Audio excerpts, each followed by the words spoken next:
ప్రేమ తరంగాలు ధారావాహిక 5వ భాగం. రచన చతుర్వేదుల చెంచు సుబ్బయ్య శర్మ. కథాపఠనం మల్లవరపు సీతారాం కుమార్. జరిగిన కథ: అడ్వకేట్ ముకుందరావు దగ్గర అసిస్టెంట్గా చేరడానికి వస్తాడు రాంబాబు అనే యువకుడు. అమెరికాలో ఉన్న తన కుమార్తె సత్యభామకు సంబంధాలు వెతుకుతూ ఉంటాడు ముకుందరావు. సత్యభామ మురళీధర్ అనే వ్యక్తితో డేటింగ్ చేస్తోందని యుఎస్ నుండి బావమరిది పరమశివం ఫోన్ చేయడంతో అమెరికా బయలుదేరతాడు ముకుందరావు. కూతురు హద్దు మీరలేదని, ఇండియా బయలుదేరిందని తెలుసుకుంటాడు. ఫ్లైట్లో మురళీధర్తో తన పరిచయం గుర్తు చేసుకుంటుంది సత్యభామ. పక్క సీట్లో ఉన్న మానస మురళీధర్ని వివాహం చేసుకుని మోసపోయినట్లు తెలుసుకుంటుంది. చెన్నైలో తనను రిసీవ్ చేసుకోవడానికి వచ్చిన తండ్రి అసిస్టెంట్ బాబుని డ్రైవర్గా భావిస్తుంది. మానసకు తోడుగా కారులో విజయనగరం దగ్గర ఉన్న తన ఊరికి వెళ్తుంది. ఇక ప్రేమ తరంగాలు ధారావాహిక 5వ భాగం వినండి. మానస, భామ స్నానాలు ముగించారు. రాజ్యలక్ష్మి ముగ్గురు పిల్లలకు, భర్తగారికి భోజనాన్ని వడ్డించింది. మానస, భామ తిని మానస గదికి వెళ్ళిపోయారు. మానసలోని నిరుత్సాహాన్ని రాజ్యలక్ష్మి, మాధురి గమనించారు. భోజనం చేస్తూ ఉన్న తల్లి పక్కన కూర్చొని మాధురి, అమ్మా, అక్కలో ఎంతో మార్పు వచ్చిందమ్మా. పూర్వంలా నాతో కానీ నీతో కానీ మాట్లాడడం లేదు. బొంగమూతి పెట్టి ముద్దుగా పలికింది మాధురి. ఆ అనుమానం తనకు కలిగినా బయటికి వ్యక్తం చేయకుండా, ప్రయాణం బడలిక, చెన్నై నుండి ఇక్కడికి కారులో రావడం అంటే సామాన్యమా? తెల్లవారి బాగా మాట్లాడుతుందిలే, నీవు నీ గదికి వెళ్ళి చదువుకోపో అనునయంగా చెప్పింది రాజలక్ష్మి. మాధురి తన గదికి వెళ్ళిపోయింది. వరండాలో కూర్చున్న సత్యనారాయణకు ఏదో అనుమానం. అల్లుడు రాకుండా అమ్మాయి ఒక్కతే మరో అమ్మాయితో కలిసి వచ్చిందంటే ఆ భార్యాభర్తల మధ్యన ఏదైనా సమస్య రేకెత్తిందా? తాను వస్తున్నట్లు ఫోను గానీ లెటర్ గానీ ఏమీ లేదు. చెప్పా పెట్టకుండా ఇలా వచ్చి ముందు నిలబడితే పాడు మనస్సున పిచ్చి పిచ్చి ఆలోచనలు, అన్నీ అపశృతులే. తెగని ఆలోచనలతో అతని బుర్ర వేడెక్కింది. ఏమండి అన్న రాజ్యలక్ష్మి పిలుపు విని తొట్టుపాటుతో ఆమె ముఖంలోకి దీనంగా చూశాడు సత్యనారాయణ. ఈ పిల్ల ఈ ఆకస్మిక రాకకు అర్థం ఏమిటండి? ఆశ్చర్య ఆందోళనతో అడిగింది రాజ్యలక్ష్మి. నేను అదే ఆలోచనతో సతమతమవుతున్నాను. వెళ్ళి చూడు, మానస ఏం చేస్తూ ఉందో. ఈ టెన్షన్ తట్టుకోలేకున్నా విషయం ఏమిటో అడిగి తెలుసుకుందాం. అల్లుడుగారు రాలేదా అని నేను అడిగిన దానికి లేదు అని ముక్తసరిగా జవాబు చెప్పిందంటే వారిరువురి మధ్యన ఏదో గొడవ జరిగి ఉంటుందని నా మనస్సు కీడును శంకిస్తూ ఉందండి, విచారంగా చెప్పింది రాజలక్ష్మి. చెప్పానుగా, నా పరిస్థితి అంతేనే. మానసను పిలువు, అడిగి తెలుసుకుందాం. వెళ్ళి ఆమెను పిలువు. రాజ్యలక్ష్మి మానస గదివైపుకు నడిచింది. మానస, భామ ఆమెకు ఎదురైనారు. పెదమ్మగారు, మీరు వచ్చింది మాకోసమేగా, పదండి వరండాలో కూర్చొని మాట్లాడుకుందాం. పెదనాన్నగారు అక్కడే ఉన్నారుగా అడిగింది భామ. ఉన్నారు అంది రాజ్యలక్ష్మి. ముగ్గురు వరండాలకు వచ్చారు, కూర్చున్నారు. మానస ఏం చెప్పబోతోందో అని ఆ దంపతులిద్దరూ ఆమె ముఖంలోకి ఆత్రంగా చూడసాగారు. ఎదిగిన బిడ్డల్ని ఏదైనా అడగాలంటే సభ్యత గల తల్లిదండ్రులు ఎంతగానో ఆలోచిస్తారు. వారు అడిగిన దానికి వినయంగా బిడ్డలు సమాధానం చెబితే వారికి ఆనందం, నిర్లక్ష్యంగా జవాబు చెబితే వారికి ఆవేదన. తల్లిదండ్రుల ఈ మనస్తత్వాన్ని ఎరిగి వర్తించే యువతీ యువకులు ప్రస్తుత సమాజంలో ఉన్నది చాలా తక్కువ మంది. ఆ కారణంగా పెద్దలు పిల్లలను ఏదైనా అడగాలంటే సావధానంగా వినయంతో అడగవలసిన స్థితికి చేరారు. తాము కని పెంచి పెద్ద చేసిన పిల్లల ఈసడింపులు ప్రతి తల్లిదండ్రులకు కష్టాన్ని కలిగిస్తాయి కదా. ఆ కారణంగా ఆ దంపతులు అడగాలనుకున్న విషయాన్ని అడగలేక మానస, భామాల ముఖాలను మార్చి మార్చి చూస్తూ విచారంగా ఉండిపోయారు. వారి స్థితిని గ్రహించిన మానస భామ ముఖంలోకి దీనంగా చూసింది. మానస ఉద్దేశాన్ని గ్రహించిన భామ ముందుగా తనకు మురళీధర్కు అయిన పరిచయాన్ని, అతను తాను ప్రేమించుకున్న విషయాన్ని, తాను అతనితో డేటింగ్ చేసిన వివరాలను, ఆ సందర్భంలో నాన్సీ రంగప్రవేశం, మురళీధర్కు నాన్సీకి జరిగిన సంభాషణ, తాను అతని బారి నుండి తప్పించుకున్న రీతిని వివరంగా ఆ పెద్దలకు తెలియజేసింది భామ. తన కథను భామ చెబుతున్నప్పుడు ఆవేదనను అణచుకోలేక మానస బోరున ఏడ్చింది. ఆమె కసాయివాడి చేత సంవత్సరం రోజులు అనుభవించిన నరకయాతనను విని ఆ తల్లిదండ్రులు తల్లడిల్లిపోయారు. రాజ్యలక్ష్మి కూతురు తలను హృదయానికి హత్తుకొని బోరున ఏడ్చింది. సత్యనారాయణ స్థితి కూడా అంతే. పండు వెన్నెలను కురిపిస్తున్న పున్నమి చంద్రుని కారు మేఘం కమ్ముకుంది. వెన్నెలతో మురిసిపోతున్న పొడమి కారు చీకట్లతో కలవరపడింది. మేఘం గర్జించింది. కొండపోతగా వర్షం కురియసాగింది. క్షణాల్లో ప్రకృతిలో జరిగిన ఆ మార్పుకు నలుగురు నివ్వెరపోయారు.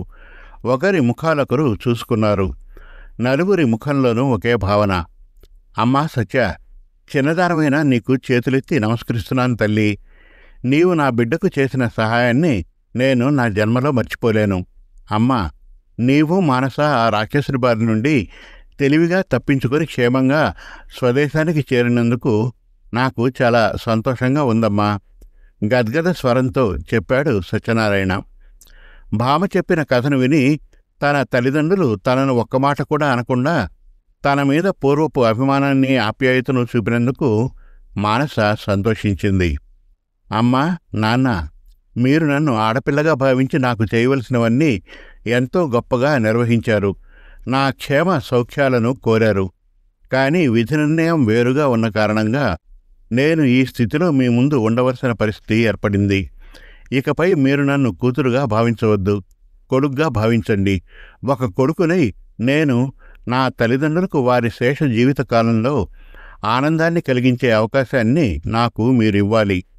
నా భవిష్యత్తును నేను తీర్చిదిద్దుకోగలను, మీకు ఆనందాన్ని కలిగించగలను. జీవితం అంటే కేవలం పెళ్ళి, పిల్లలు, భర్త, సంసారమే కాదు. మనల్ని అభిమానించే వారి కోసం పాటుపడాలి. మన చర్యల వలన వారు ఆనందించేలా నడుచుకోవాలి. మీ నుండి నేను కోరేదల్లా ఒక్కటే. ఆ వ్యక్తికి నేను విడాకులు ఇవ్వాలని నిర్ణయించుకున్నాను. దాన్ని మీరు కాదనకుండా ఆమోదించాలి. ఎంతో ఆవేశంతో చెబుతూ వచ్చిన మానస తన ప్రసంగాన్ని ఆపి భామ ముఖంలోకి చూసింది. ఆ చూపుల్లో నేను మాట్లాడింది రైటా తప్పా అనే భావన భామకు గోచరించింది. అక్క, నేను నీకు ముందే చెప్పానుగా, ఇక ముందు అన్ని విషయాల్లో నీకు అండగా ఉంటానని. నీవు చెప్పిన ప్రతి మాట నాకు ఎంతో ఆనందాన్ని కలిగించింది, నవ్వుతూ చెప్పింది భామ. అమ్మా మానస, ఇకపై నువ్వు ఏం చేయదలుచుకుంటే అది చెయ్యి. నీ తండ్రిగా నా జీవితాంతం నీకు అండగా నేనుంటాను తల్లి, అనునయంగా చెప్పాడు సత్యనారాయణ. అమ్మా, నీ నిర్ణయం ఏమిటి? అడిగింది మానస. తల్లి, మీ నాన్నగారి నిర్ణయాన్ని నేను ఏనాడూ కాదనలేదు. మా తనువులు వేరే, కానీ మాట ఒక్కటే, చిరునవ్వుతో చెప్పింది రాజ్యలక్ష్మి. ఆకాశాన కమ్మిన కారు మబ్బులు చెదిరిపోయాయి. వాన వెలిసింది. తారానాథుని వెన్నెల విరిసింది. అమ్మా, పొద్దుపోయింది, ఇక వెళ్ళి పడుకోండి చెప్పాడు సత్యనారాయణ. అందరూ లేచారు. మానస, భామ మానస గదికి, రాజ్యలక్ష్మి, నారాయణ వారి గదికి వెళ్ళిపోయారు. భామ గదిలోనికి రాగానే మంచంపై వాలిపోయింది. మానస తలుపు గిడి బిగించి వచ్చి భామ పక్కన మంచంపై కూర్చుంది. ఆమె మదిలో తల్లిదండ్రుల ముందు తాను పలికిన వీరాలాపాలు గుర్తుకు వస్తున్నాయి. జీవితం వింత ఆకృతిని సంతరించుకుంది. కనుచూపు మేరలో అంతా చీకటిగానే కనిపిస్తూ ఉంది. ఈ కారు చీకట్లను చీల్చుకుని తాను వెలుగులోకి రావాలంటే ఏం చెయ్యాలి? ఎలా భావి జీవితాన్ని తీర్చిదిద్దుకోవాలి? తన వ్యక్తిత్వాన్ని 10 మంది గౌరవించేదానికి తాను ఏం చెయ్యాలి? ఈ ఆలోచనలతో ఆమె మనస్సు సతమతమవుతూ ఉంది. మౌనంగా ఆలోచనలో ఉన్న మానసను భామ చూసింది. అక్క, ఇంకా ఏమిటి నీ ఆలోచన? నీ సమస్యను నేను పరిష్కారం చేశానుగా. పరీక్షగా మానసను చూస్తూ అడిగింది భామ. సత్య, నీవు నాకు చేసిన సహాయాన్ని నేను నా జీవితాంతం మరువలేను. మన ఇరువురికి ఈనాటి ఈ బంధం ఏనాటి రుణానుబంధమో. నా తల్లిదండ్రులు నన్ను చక్కగా అర్థం చేసుకుని అభిమానించేలా నీ మాటల గారడీతో వారిని ప్రసన్నులను చేశావు. ఆనందంగా నవ్వింది మానస. నీవు నన్ను నీ చెల్లిలా భావిస్తున్నావా లేదా? నీవు నాకు నా చెల్లి కంటే ఎక్కువ. నీ యందు నాకు ఉన్న అభిమానాన్ని మాటలతో చెప్పలేనక్కా. అక్క, నీ దృష్టిలో నేను చాలా గొప్పదాన్ని కావచ్చు, కానీ యథార్థంగా నేను చాలా అహంకారిని, స్వార్థపరురాలిని. మురళీధర్ మోహంలో పడిపోయి నేను నా వారినందరినీ ఎదిరించాను, ధిక్కరించాను. దానికి తగిన ఫలితాన్ని అనుభవించాను.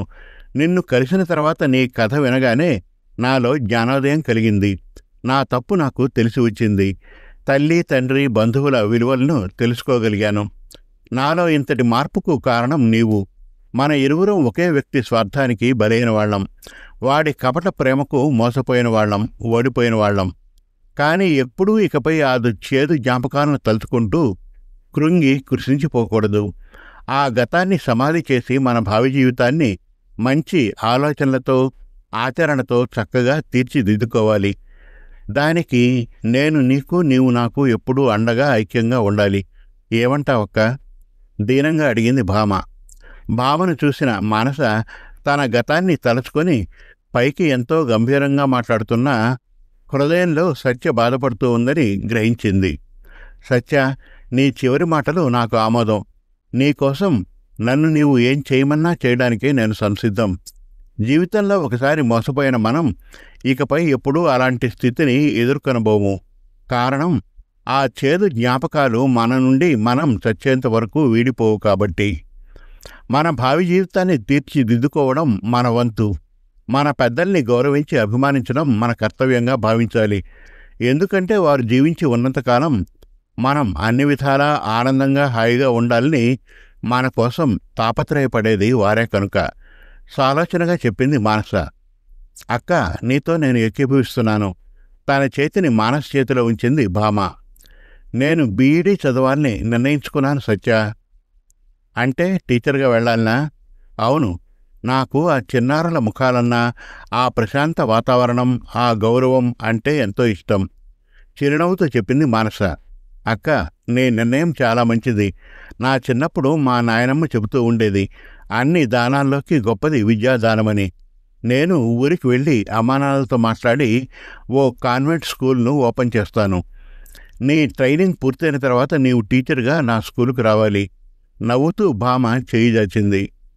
మానస ఆనందంగా ఆమె చేతిలో తన చేతిని ఉంచింది.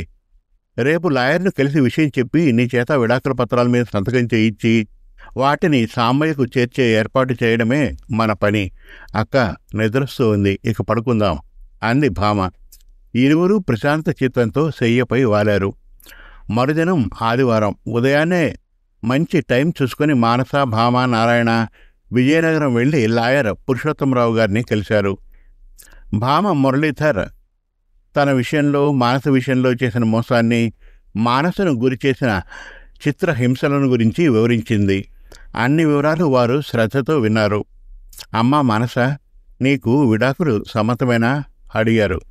సమ్మతం సార్ చెప్పింది మానస. నారాయణ గారు, మీకు? మనసా వాచ సమ్మతం సార్ నిట్టూర్పుతో చెప్పాడు నారాయణ. అమ్మా, మీ పేరు సత్యభామ అన్నారు కదూ? అవును సార్. మీది ఏ ఊరమ్మా? నెల్లూరు. మీ నాన్నగారు ఏం చేస్తూ ఉంటారు? వారు అడ్వకేట్. పేరు? ముకుందవర్మ. నీవు ముకుందవర్మ కూతురువా? ఆశ్చర్యంతో అడిగాడు 75 సంవత్సరాల పురుషోత్తమరావు. వాడు నా శిష్యుడమ్మా చెప్పాడు. అలాగా సార్, సంతోషం అంది భామ. అవునమ్మా, చాలా మంచివాడు తల ఎగరుస్తూ చెప్పాడు పురుషోత్తమరావు. క్షణం తర్వాత, అమ్మా మానస, మరోసారి ఆలోచిస్తావా? ఇకపై ఆలోచించడానికి ఏమీ మిగలేదు సార్ తన నిశ్చితాభిప్రాయాన్ని తెలియజేసింది మానస. సరే, నీ ఇష్టం. ఈ కాగితాల మీద సంతకం చేయి. కాగితాలను మానసకు అందించాడు. వారు ఇంటూ పెట్టి ఉన్న చోట్ల తన సంతకాన్ని చేసింది మానస. సుదీర్ఘమైన నిట్టూర్పును విడిచింది. నా ఈ సంతకాలతో ఆ రాక్షసుడికి నాకు ఉన్న వివాహ బంధం తెగిపోయింది అనుకుంది మనస్సున మానస. 3-4 వాయిదాలు పడతాయి. జడ్జి గారు తీర్పు చెప్పి విడాకుల పత్రాలు మీ చేతికి రావడానికి 7-8 మాసాలు పట్టవచ్చు. ఈలోగా ప్రతి వాయిదాకు ఆ అబ్బాయి అమెరికా నుండి వచ్చిపోయేనాటికి వాడికి జీవితం మీద విరక్తి పుడుతుంది చిరునవ్వుతో చెప్పాడు పురుషోత్తమరావు. 10,000 వారి ముందుంచింది భామ. పురుషోత్తమరావు ఆశ్చర్యంతో ఆమె ముఖంలోకి చూశాడు. సార్, ప్రస్తుతానికి దీన్ని తీసుకోండి. కేసు వీలైనంత త్వరలో ముగిసి విడాకుల పత్రాలు మా అక్కయ్య చేతికి వచ్చేలా చూడండి, వినయంగా చెప్పింది భామ. అమ్మా, దాన్ని నీవు చేతికి తీసుకో. నీ దగ్గర నేను డబ్బు తీసుకున్నానని మా ముకుందవర్మకు తెలిస్తే వాడు బాధపడతాడమ్మా. దాన్ని నీవు చేతికి తీసుకో, అనునయంగా చెప్పాడు పురుషోత్తమరావు. స్నేహం, అభిమానం, బాంధవ్యం వేరు, వ్యవహారం వేరు కదా సార్. నాన్నగారు ఏమీ అనుకోరు. మీరు దాన్ని తీసుకోండి. అసలు అక్క విషయంలో నేను అమ్మానాన్నలకు చెప్పదలుచుకోలేదు, చిరునవ్వుతో చెప్పింది భామ. ఇక మేము వెళ్ళొస్తాం సార్ అన్నాడు నారాయణ. మంచిది. నేను చేయవలసిన ప్రయత్నాన్ని నేను గట్టిగా చేస్తాను. వీలైనంత త్వరలో విడాకుల పత్రాలు మీ మనసుకు అందేలా చూస్తాను. థ్యాంక్ యూ సార్, తృప్తిగా పలికింది మానస. ధన్యవాదాలు సార్, చేతులు జోడించింది భామ. వెళ్ళిరండి, నవ్వుతూ చెప్పాడు పురుషోత్తమరావు. ముగ్గురు వారి గది నుండి బయటకు వచ్చారు. అక్క, ఇప్పుడు నీ మనస్సు శాంతంగా ఉందా? కనురెప్పలు ఎగరేస్తూ అడిగింది చిరునవ్వుతో భామ. చాలా ఆనందంగా ఉంది సత్య, తృప్తిగా చెప్పింది మానస. వారిరువురి మాటల్ని విన్న నారాయణ కళ్ళు చెమ్మగిల్లాయి. అవి మానస విడాకుల పత్రాల మీద సంతకం చేసి వివాహ రద్దును కోరినందుకు కాదు, ఇంతకాలం ఆ నీచుడి సాహచర్యంతో తన బిడ్డ ఎన్ని కష్టాలు అనుభవించిందో అనే మాట జ్ఞాపకం వచ్చినందుకు. పెదనాన్న ఏడుస్తున్నారా? దీనంగా అడిగింది భామ. తండ్రి ముఖంలోకి ఆత్రంగా చూసింది మానస. నాన్న ఆవేదంతో పలికింది. అమ్మా, ఇవి కన్నీరు కాదమ్మా, ఆనంద బాష్పాలు. చట్టపూర్వకంగా నీపై ఆ రాక్షసుడికి ఎలాంటి అధికారం లేకుండా త్వరలో పోబోతూ ఉన్నందుకు ఆనందిస్తున్నాను తల్లి, ఆనందిస్తున్నాను. పైపంచతో కన్నీటిని ఒత్తుకున్నాడు నారాయణ. దగ్గరలో ఉన్న రామాలయంలో గుడిగంటలు మోగాయి. అమ్మ, ఆలయానికి వెళ్ళి స్వామిని దర్శించి వెళ్దాం పెదనాన్న. నారాయణ పూర్తి చేయకముందే భామ మానస కళ్ళలోకి చూస్తూ చెప్పింది. మానస సరే అన్నట్టు తలాడించింది చిరునవ్వుతో. ముగ్గురు రామాలయంలోకి ప్రవేశించారు. శ్రీ సీతారామ లక్ష్మణ అంజనాసుతులను దర్శించారు. వారి వారి కోరికలను విన్నవించుకున్నారు. చేసిన తప్పులను మన్నించమని వేడుకున్నారు. ఆ దేవతామూర్తుల పాద పద్మాలపై లగ్నం చేసిన వారి మనస్సులకు ఎంతో శాంతి కలిగింది. 3 ప్రదక్షిణలు చేశారు. తీర్థప్రసాదాలను తీసుకున్నారు. ప్రశాంత చిత్తంతో ఆలయం ముందున్న మండపంలో కూర్చుని కొన్ని క్షణాలు ధ్యానించి లేచి నిలబడ్డారు. భామ సెల్ మోగింది. ఫోన్ చేసింది తల్లి నీలవేణి. అమ్మా. అవునే, అమ్మనే. నిన్న రాత్రి మీ నాన్నగారు అమెరికా నుంచి తిరిగొచ్చారు. రావడంతోటే నీ గురించి అడిగారు. నిన్ను చూడాలని ఆందోళనగా ఉన్నారు. ఎక్కడ ఉన్నావు? ఎప్పుడొస్తావు? ఆత్రంగా అడిగింది నీలవేణి. ఇక్కడకు అంటే విజయనగరానికి నేను వచ్చిన పని పూర్తయింది. రేపు వేకువన ఊరికి బయలుదేరుతున్నాను. రేపు సాయంత్రానికల్లా ఇంటికి చేరుతాను. నా గురించి నీవు భయపడకు. భయపడకుండా ఎలా ఉండగలను చెప్పు. నీవు ఇంటికి రాలేదని వినగానే మీ నాన్నగారు ఆవేశంతో నన్ను అనరాని మాటలన్నారు. నేను నిన్ను సక్రమంగా పెంచలేదట. నాకు పిల్లల్ని పెంచడం చేత కాదట. అబ్బబ్బా, వారి మాటలతో నా తల పగిలిపోయింది. నీవు నీ వంశం చల్లగుండా త్వరగా బయలుదేరరా తల్లి, ఆవేశంగా చెప్పింది నీలవేణి. చెప్పాను కదమ్మా, రేపు సాయంత్రానికల్లా నీ సమక్షంలో ఉంటానని విసుగ్గా చెప్పింది భామ. సరే, జాగ్రత్తగా రా. అలాగే, ఫోన్ కట్ చేసింది భామ. ఆలయాన్నించి ఎంతో ఆనందంగా బయలుదేరిపోయిన భామ గుండెల్లో తల్లిగారు తన తండ్రిగారిని గురించి చెప్పిన మాటలు ఈటల్లా గుచ్చుకున్నాయి. అవును, నేను చేసింది పెద్ద తప్పు, ఎవరూ క్షమించలేని నేరం. పెద్దలను ధిక్కరించి పరపురుషుడితో విదేశంలో డేటింగ్ చేయడం. ఆ దేశపు వాసులకు నాగరికత కావచ్చునేమో కానీ మన దేశవాసులకు, మన హిందూ కుటుంబాలకు, సాంప్రదాయాలకు అది తగని పని. కానీ తాను జాతిని రీతిని విస్మరించి ఆవేశంలో విచక్షణారహితంగా సంచరించింది. అందరికీ ఆవేదనను కలిగించింది. అమెరికాలో మామయ్య అన్ని విషయాలు నాన్నగారికి తప్పకుండా చెప్పి ఉంటారు. వారి తల తిరిగిపోయి ఉంటుంది. ఒకవైపున అనుమానం, మరోవైపున ఆవేదన. తనకు నా గురించి తెలిసిన విషయాలు నాన్న అమ్మతో చెప్పి ఉండరు. నా విషయంలో అమ్మ మనస్తత్వం ఎలాంటిదో నాన్నకు బాగా తెలుసు. నేను నాన్నగారు ఇంటికి వచ్చేసరికి ఇంట్లో ఉండి ఉంటే వారు నాతో ఏకాంతంగా మాట్లాడి వివరాలను తెలుసుకునేవారు. నేను వారు వచ్చేసరికి ఇంట్లో లేని కారణంగా తన ఆవేశాన్ని అమ్మపై చూపించి ఉంటారు. నా కారణంగా అమ్మ మాటలు పడవలసి వచ్చింది. పాపం, పిచ్చినా తల్లి. తనకు నేనంటే పంచప్రాణాలు. ఇక్కడ అక్క విషయంలో చేయాల్సింది చేసేశానుగా. తను ఇప్పుడు సంతోషంగా ఉంది. ఇంటికి వెళ్ళి వెంటనే ఊరికి బయలుదేరితే అమ్మా నాన్నల్ని త్వరగా కలుసుకున్నదాన్ని అవుతాను. నాన్నగారు లెసన్ సీరియస్గా తీసుకుంటారు. మౌనంగా తల దించుకొని వారి మాటలను అంగీకరించడమే నా వంతు. అంతకన్నా వేరే ఏం చేయగలను? తప్పు నాదైనప్పుడు తప్పును ఒప్పుకొని వారిని క్షమాపణ కోరడం నా కర్తవ్యం. ఈ నిర్ణయానికి వచ్చిన భామ, అక్క, నేను ఇంటికి వెళ్ళగానే ఊరికి బయలుదేరతాను. పాపం అమ్మ నా గురించి చాలా బాధపడుతూ ఉంది. పైగా నాన్నగారు కూడా అమెరికా నుంచి తిరిగి వచ్చారట. నీవు ఊహించుకోగలవు కదా నా విషయంలో వారిరువురి మధ్యన ఎలాంటి పరిస్థితి ఏర్పడి ఉంటుందో అభ్యర్థనగా చెప్పింది భామ. సత్య, ఇప్పటి వరకు నీవు మౌనంగా ఉన్న కారణంగా నీ మనోవేదన నాకు అర్థమైంది. నీవు ఇంటికి వెళ్ళగానే వెంటనే బయలుదేరు, ప్రీతిగా చెప్పింది మానస. ముగ్గురు బస్టాండ్కి వెళ్లి బస్ ఎక్కి మానస గ్రామం చేరారు. ఈ విషయాలేవి రాంబాబుకు తెలియకూడదని వారు కారులో రాలేదు. భోజనం చేసి మానస ఊరికి బయలుదేరడానికి సిద్ధమైంది. పెదనాన్న, పెద్దమ్మ, ఏయ్ చెల్లి మాధురి, వెళ్ళొస్తాను. అందరూ మానసను జాగ్రత్తగా చూసుకోండి.